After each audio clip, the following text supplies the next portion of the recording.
welcome everyone to Community Corner. I am Ryan Nicholas Gray. I'm Maryland County Castle. And I'm DeWitt. Hello. Welcome everyone to Community Corner. Today our guest is Kyle. This is Kyle, who is new to a friend to our hosts. He's worked with a community-based program this year named Starting Point. It's a program that those with disabilities age 26 or older. It is a housing program in the community which is supported by community living services and work agencies that is served and support those with challenges. Kyle is a set member at this program. You'll see details regarding this valuable, vital program. There's lots of experience to share with us today, So, ladies and gentlemen, would you please welcome Kyle? Hello, Kyle. Good afternoon. Welcome to Community Corner. Thank you for having me. It's an honor. Please introduce yourself to our audience, and tell us about yourself growing up. I was born and raised in Warren, Michigan, and I went to Warren Woods Tower High School, where I was a proud 2005 graduate from there. I played baseball and roller hockey in high school. And then from there I went to Oakland University, and I wanted to get into broadcasting and journalism. It was kind of a dream that I had ever since I was a little kid, really influenced by great broadcasters like Ernie Harwell as a kid. And I made and I graduated from Oakland, and I ended up having to make some different life choices. Circumstances panned out in a way that I ended up working here at Starting Point, and it's been a blessing for me so far. So, Kyle, did you attend college? And if so, what field did you study? I went to Oakland University. Did I just Oakland University? What's that? Go Grizz. Yeah, go Grizzlies. That's right. That's my school. Grizzlies? Go Grizz. Yeah, and Golden Grizzlies. That's right. Golden Grizzlies. And for me, I came in just with a singular focus, and that was I'm going to get into broadcasting, I'm going to get in a newspaper, going to be a journalism major, got to come out of it, and I'm going to be the next, sports writer in the area, or the next, or radio host, and I was thinking that it was just going to be so easy. And I struggled with it at times, and I was constantly learning and constantly relearning things and learning a lot. And I had some great mentors like Gene Fogel in radio, Gary Gilbert for newspaper, that taught me a lot. And I had a lot of great coworkers, David included, at the radio station. And they really gave me some of the best moments I've had in my life and some of the best memories. And I always just smile thinking back to it a lot about how much fun I had doing my radio shows and just hanging out with them away from the radio station, or going on newspaper assignments, or traveling to cover Oakland's hockey team. I'd get to go on the road with them and broadcast the games. And that was all great, but I kind of, what happened was, the older I got, the more some advice that some great mentors I had told me stuck with me. And that was, nothing in radio or broadcasting is given. You always have to keep working hard, and you always have to have a backup plan. And for me, it was around my, I would say my junior year, I started thinking about social work as a backup plan. And even though I thrived and I won some awards with radio, and I had, like I said, the best moments I'll have in my life I had at that radio station. But I got to the point where I didn't want to move out of town if I had to. I didn't want to leave my family and friends. I didn't want to. I didn't want to make that sacrifice. And if you're not willing to make a sacrifice or make some changes in your life for a career, that's probably not what you should be doing as a career. And that's when I decided to switch over to get into working with people with disabilities, children. Social services is where my mind went to, and that's where I wanted to make a career change. And I came to that in my senior year of college, and I applied for some jobs in the area for radio and broadcasting. I came close. I got interviews. I've done some freelance work. but I couldn't land a job, and I wasn't willing to leave. And I figured I'd rather stay here with my family and friends and, help people than travel around the country looking for work. It just sounded more appealing to me, and that's kind of where I decided to switch. So, Kyle, so what led you to seek employment at Starting Point? Well, I worked briefly at a residential. Well, it wasn't briefly. It was around a year. I worked at a residential location for people with brain injuries, which is a little bit different. It's not the developmental field. It's brain injuries. So this is trauma. And it was similar cases, though. I was still helping people in need, and I was working with youth, and I was working in a residential home. And the more I was working in residential care, I found that it wasn't something. I enjoyed it, don't get me wrong. I loved it. But it wasn't the type of direct care I wanted to be doing. I wanted to be doing something more engaging, with more community involvement, something that was a little bit more hands-on. And that's when I decided to start looking for day programs like Starting Point. And I found a listing for a job opening at Starting Point, and I talked to the lovely Rhonda Franks. How is Rhonda, by the way? Rhonda's doing great. And in my interview, I mentioned that I worked at the radio station, and David's name came up, and I said, well, if you want a reference, I said, my good buddy David, I know, will give me a good reference. And at least I hope he did. Oh, I don't really? know. I hope he did.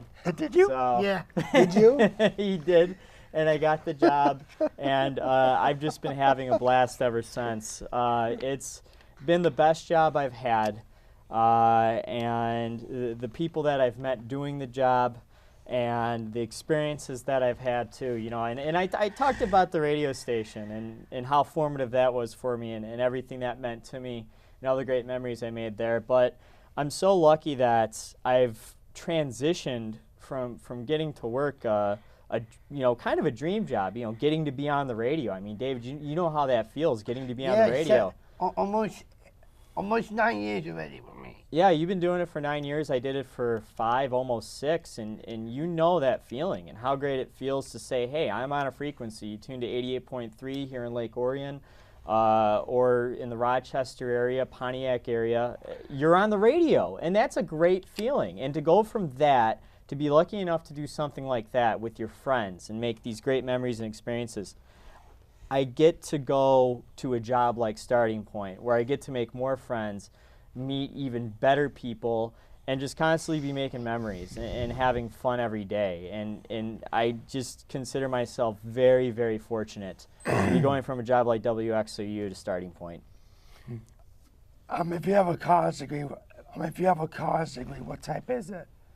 Well, I have a journalism degree with a minor in communications, and I guess for my job, I use the minor in communications. I mean, I had a couple classes that definitely taught me a lot about communicating with a variety of people, diverse groups, and it was very important to me. Some of my favorite courses in college were communication courses that emphasized recognizing the differences in people and being empathetic to that and learning how to communicate with them. And I took some out of that, but for the most part, I would say my journalism degree wasn't very applicable to what I do now, and I don't mean that to slam my degree or say that it wasn't worth it. I'm just saying I decided to take a different path that really hasn't required my journalism degree as much as it requires my minor in communications. And I plan on going to Wayne State or Oakland and getting a master's in social work or counseling or behavioral studies. I still haven't decided yet, but I'm going to get the ball rolling on that soon and going to try to get a legitimate education so I can serve the community better than I do today. What have you been doing since college? Well, I graduated in 2011, And I stuck around and I helped out at the radio station for another year after I graduated. You know, just kind of see that we had a lot of turnover and a lot of people graduated within our paid staff, and we wanted to make sure that the transition was smooth. So we kept a couple of the veterans around like me to help smooth out that transition. So I stuck around the radio station for an extra year, took some postgraduate courses, and I lived in Detroit for a little bit and just kind of enjoyed being young and being in the city and having some fun, and lived in the Easter Market, and those were a couple great years. And then, I worked in retail for a little bit too. I've worked at Ralph Lauren, Converse. I've worked in a couple different stores at Great Lakes Crossing, not too far from here. And, from there, I had a friend who said that, who I knew worked in the residential home I mentioned earlier, who said that they were looking for somebody, and I figured that'd be a good in to start making a turn towards a career in social work and working with people of need, and also children and the underserved community. So, Cal, what led you to change in jobs? Well, for me, at first it was just like, well, I need something else to do. When, like I said, I felt I didn't want to make that sacrifice to get into broadcasting or journalism anymore. And at first it was that, but the more I thought about it, the more compelled I was, because I see people who I feel like need help. I see people who I feel like need empathy, and I feel like they need to learn skills to integrate themselves and to become more independent, and to be helped. And for me, I see funding cuts.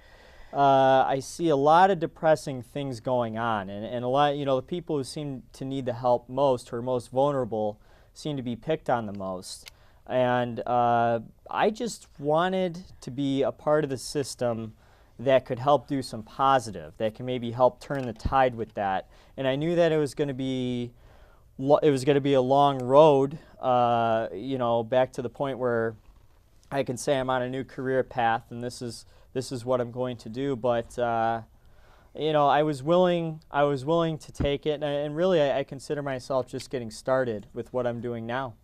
Well, it's admirable. You're doing a very important thing in the community, a very vital component thing to do. I think it's really amazing what you guys doing to David and making him feel really proud of himself. I'm proud of this guy. I really am. Well, for me, a lot of people, use words like rewarding, and they compliment me a lot, and I appreciate it. I'm always flattered, but the way I look at it is I'm not doing it for self-gratification. I'm doing it because these are people who need someone, and they need services, and somebody needs to be there to provide that. And I just look at myself as a small part of the system, trying to do some good, trying to help. Giant puzzle. Right, small piece of the puzzle. That's all I am. And I don't really like to look at myself as doing this because I want to feel good about myself. I'm doing this to make other people feel good.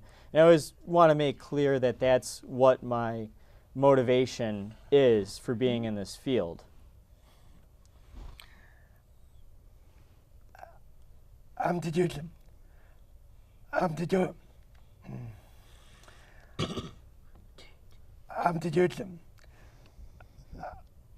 Did your job take special training?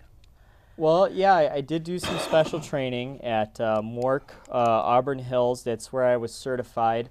And I think one of the great things about this field is that they give you a lot of comprehensive training on the job.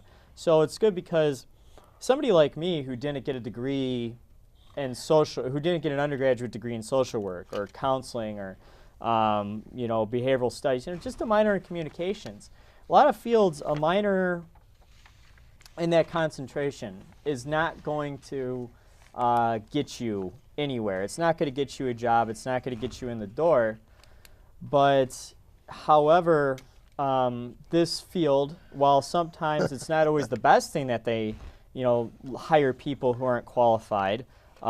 Sometimes it's a benefit because you get some people who are hungry, who maybe have changed their mind, like I did in college, of what they wanted to do for a career. And then from there, they get you in the door and they give you the training that you need, instead of just pushing you away and saying, and of course, having prior experience. I had some prior experience coming into Starting Point, and that helped me. And my coworkers had prior experience coming into Starting Point, and that helped them be better employees, because you're constantly learning, and you can never learn enough, and you can never stop finding ways to improve what you're doing and how you're doing it. Because when you're working one-on-one with people, one-on-one, and you're doing a lot of intercommunication with people who have difficulties, that takes a lot of patience, a lot of empathy, a lot of understanding. And you really need to learn about them, and you need to learn how to handle yourself around them as they need to learn to handle themselves around you. So with so much learning that you have to do in this job, training is always important. And I was trained very well at MORC. You have to take extensive classes. Usually they run all day. And it's a lot of studying, it's a lot of note-taking. Again, the hand cramping thing with the handwriting, that's not fun, but it's necessary. It is, it's necessary. You can never learn too much, and it starts with your training, and I'm lucky that I was trained at a great facility, a great program like MORC. Mm-hmm. What is your specific role with this new position? Well, my specific role is as an instructor. And as an instructor, I do direct care on a 5-day-a-week basis. When Starting Point is open, and when our friends are there and they're ready to go on outings, I'm the one who takes them on outings, and I help them make good choices. And a lot of it is it's about empowering them to make good choices, and that's what my job more or less is. It's just kind of being kind of like, the angel on their shoulder saying, is that a good choice? Let's think of what the right choice is. And then trying to go forward and teaching them those skills. So, pretty soon they don't need me, or they don't need me as much. David, we've seen you graduate from that program and move on, and you've been doing great by yourself. And, part of, well, not by yourself, but, you've been doing great, with the services you've been given. And part of that is teaching people to get to that point where they can move on, and that's always a positive thing. So for me, working with behaviors, working on helping them make the right choices, and also it's everything from mopping the floor, which I hate doing. I don't know if you were talking to them. I hate doing that too. Yeah, I feel mopping one already. You know what? I hate mopping. I hate mopping too. Why you hate mopping? Why do you hate mopping? Why? Because it's like, I It's an got annoyance. all of this floor. I know. And, like I spilled Wet coffee on it shoes. earlier, and now I gotta clean it up. And You know what's the worst thing to do? You know what I hate doing at home? I absolutely, utterly, H-I-T-E, I hate cleaning up I hate cleaning up the snow. What The is snow? your favorite thing you do? So what types of jobs have you had to perform daily? well, worked at the radio station for a long time, as I've mentioned, and I did some work with the newspaper at Oakland University. But Oakland Post. yeah, at the Oakland Post, absolutely. But before that, I've had a lot of different jobs. I've dabbled in everything. When you're young and you're looking to make a few bucks, you're gonna go out and you're gonna work a few odd jobs. Like I delivered pizza for a summer. I worked at a car wash one winter. I've done retail work. I've worked at Blockbuster Video. I've worked at Ralph Lauren. Right. I've worked at Nautica. Nautica. Yeah. So I've done a few different retail jobs. American Eagle, way back when I was in high school. So I've done a few different jobs, and all of it to an extent, kind of all culminates, and you take a little bit from each job that you've had whether how you carried yourself, how you handled your responsibilities, how you handle working with other people and addressing and communicating with other people. You know, I mean, when I worked in retail, I did sales, and I was out on the floor talking to hundreds of strangers every day, helping them buy a shirt. Hundreds of strangers? Hundreds of strangers, Yikes. man. People coming in. I worked at one of the most popular Ralph Lauren outlet stores in the country. So, I mean, I was dealing with hundreds, thousands of people on a daily basis on the sales floor, and helping them with whatever they needed, and they all sorts of different requests, all sorts of different backgrounds, all sorts of different personalities, and you learn a lot from talking with so many. And I had a lot of coworkers who dreaded it. I'm not saying that to criticize them as much as I'm saying that they didn't like the experience of talking with a diverse group of people and helping them. That's something that I've always enjoyed, and I think that's one aspect from my previous line of work that I've taken into what I do today. Can you work directly with family group home managers? Oh, work directly. Okay. Yeah. That's something that's still a little bit over my job title. That usually goes to the facility director. That doesn't mean that I don't have communication with them. I talk to, just like today, I was talking to a home manager because we had a client come in who seemed like he was under the weather. And part of your responsibility is that, even if it's not the facility director, if she can't talk to them, or if your facility director can't talk to a home manager, then you got to make sure that that information gets across. It's important. He goes home, like let's say, for example, he goes home, he has symptoms that he had a cold. They're unaware, they're not as observant of it, and then before you know it, he becomes even more sick.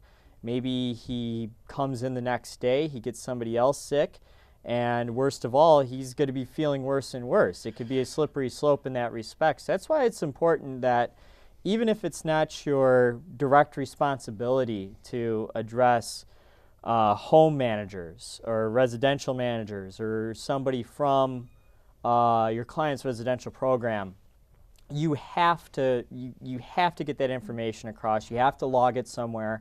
It's all a very important part of the very boring and tedious paperwork. It always comes back to the paperwork. But again, that's why it's important. All right. Yeah. Do you always work with the same folks or different groups each day? Well, with Starting Point, in our program right now, we have 30 clients or consumers or friends, as we like to call them. We have 30 in our group. So out of the instructors, I think we have anywhere from 6 to 8 instructors working on one day. So what we usually try to do is we try to do a ratio of no more than 4 to 1 instructor, and that's for safety purposes, and also because it gives you a closer and a more personal engagement throughout the day.